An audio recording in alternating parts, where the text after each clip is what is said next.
Okay, so this is like my second time making this video, but I found some more stuff, some more information, and so I thought I would just redo the video. So basically, I'm going to be using a topical that has mequinol in it. I've never used mequinol, so I had to obviously, do a little bit of research into it. And this product in particular, one of you guys just wrote to me asking if I've ever used it, and you said it was a blend of mequinol and retinol from this company called Xanax. And so I looked and I saw their website and a little bit of the ingredients, and there's lots of before and afters, and to me it definitely looked like a more serious topical, a topical where your results will be a lot quicker than doing things like just using Kojic soap or something like that. So obviously I was very interested. So I had to look into it a little bit more about, okay, what is mequinol? And so I found that mequinol and tretinoin, there's a lot of information on those used together. Now this company in particular is using mequinol and retinol, and there's some stuff if you go on Real Self of people trying to do their own mixtures of mequinol and I think tretinoin, which tretinoin is also, it's under the umbrella term of kind of a retinoid. The difference between retinol and a retinoid, the retinoids tretinoin are their strength, so tretinoin is going to be much stronger. But in this case, it actually is looking like it's better just to use, and usually you need a prescription to use tretinoin. For retinol, you can get it over the counter, but it's still going to be strong. It's just not going to be as strong. But the thing that I'm finding is that there's a lot of people who are doing the, a retinoid, not a retinol, a retinoid and the mequinol, and sometimes they were having it was too strong.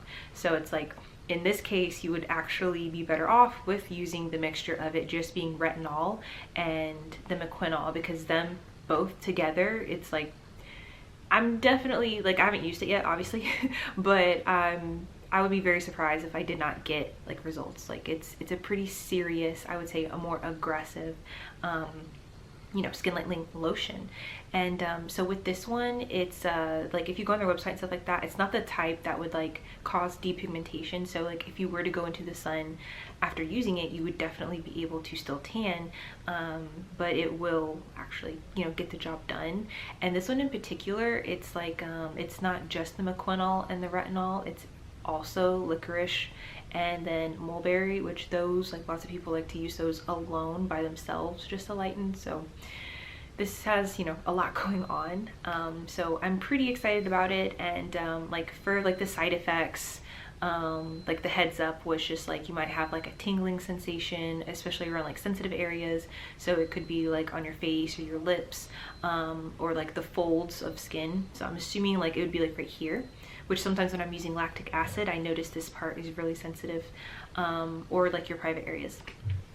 So I'm pretty excited about it. Just me having used tretinoid over the years, I already know that works. So mequinol is just a natural form of vitamin A. I'm excited, but also I know that I'm not going to be able to go into the sun this summer, which if you've ever been on a tretinoin cream or something like that and you go into the sun, you notice that as soon as your face is in the sun for even 1 or 2 minutes, it's already very uncomfortable. You feel almost it's starting to burn. It's very, very, very sensitive. And so retinols in general and mequinol, their job is basically to bring more new skin to the surface. And so your skin is going to be more sensitive because it's it's out with the old. So you definitely have to be careful about what you're doing with it. Yeah, it's also really good for skin, if you have any signs of aging, so if you have any little lines or fine marks, this is one of retinols in general. Retinols and retinoids are #1 for anti-aging. So it will get rid of all of that, and I think it does it by just getting the new skin. And so there will be a time where that old skin is very sensitive and might be feeling thin, but the new skin underneath, that's where you're going to be getting all of your good results. So I think the recommended how long to use it, it's usually from 3 to 6 months, especially if you're a deeper complexion, probably closer to 6 months. But still, guys, that's a pretty short amount of time. It's a really short amount of time. Like, you know, for glutathione, we say you start to see results after 3 months, but usually those aren't the type of results that like other people who don't know you can notice, really. Usually it's just like, mostly you'll be able to notice them. But yeah, with this getting results from 3 to 6 months, like it's gonna be pretty serious, which I'm excited. I was a little worried about the summer and my results going backwards, or, you know, it's just setting myself back, but I think being on this mixture, I'm literally not going to be able to, just because I'm not going to want to, because I'm gonna feel uncomfortable when I actually am out in the sun because of you know, what it does, like McQuinol in general, and the retinol. So I will literally feel uncomfortable and not want to be in the sun even for a couple of minutes. So I mean, that's kind of helpful in knowing. And usually when I'm going places anyways, even if it's in the dead of the summer, guys, and it's like in the 90s, I still have like a long sleeve, like some type of cardigan, usually one of the ones that like the weave like has holes in it, you know, so I can get some air in there. But I usually bring that around everywhere I go, and so I will really have it everywhere I go, because yeah, I mean, skin's just going to be a little more sensitive while using this. But I don't know, I haven't used it yet, but I have faith in it. Like, to me, it's like, why wouldn't it work? So I'm excited to get started on that, and we'll see how the first month goes. And I have some sport SPFs here, like the very strong ones that like it's like in a spray bottle. I think it's by Neutrogena, and it's like 70, but I really want to get like a everyday SPF. It doesn't have to be as strong as 70, because like, you know, the stench of like a 70 or 100 SPF is like really strong, like you can just smell it.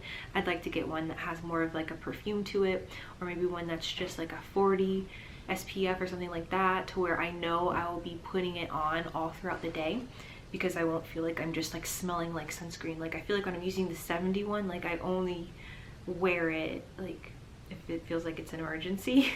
I don't necessarily want to put it on every day, and I don't.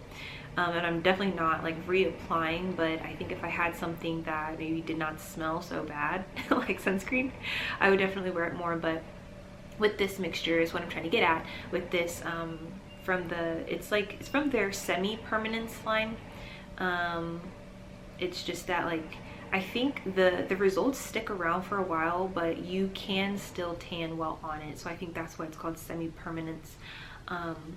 But yeah, being on this, I'm definitely gonna have to make sure that I have something to protect myself, and, you know, not just something to cover with, so just in case. And when I am using it, I'm not gonna be putting it on my face, because my face is already too light than the rest of my body because of the years of using tretinoin and other acne medications that like help you to lighten like dark spots and the scars and all that. So I'm not gonna be putting it on my face, but I don't think I'm gonna be putting it on my hands either, because just from the glutathione and MSM use, my hands are getting very light, and I don't really put topicals on my hands a lot. And so this is how I know like it's just from the MSM and the glutathione, because I don't put topicals on my hands. That's especially with how much like I'm washing my hands, like that's why I don't put topicals on my hands, because I'm just washing it right back off. So it's like, why even bother? But yeah, I don't think I'm gonna do my hands. I'm definitely not gonna do my face. And my feet, I'd say my feet are in third place for being the lightest so far. So but usually with glutathione, it's like your outer extremities you start to see the change in them first, and then it works its way up, and then everything else takes longer, like to get to somewhere like your stomach. Which is crazy.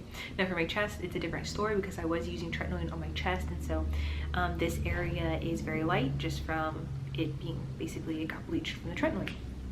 But as far as for everything else, I would be putting it everywhere else, and probably also doing my bikini line.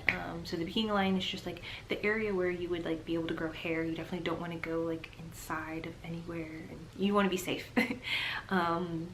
Yeah, because that'd be like probably a really bad reaction. But yeah, I'll also be doing that, and then probably nipples. So if I can. If it's too strong for that, then obviously I won't. Or I'll just do something where I only put it on for on nipples anyways, for like maybe once or twice a week or something. I don't know, we'll see when I get it, but I will just keep you guys updated on this, and I just wanted to let you know.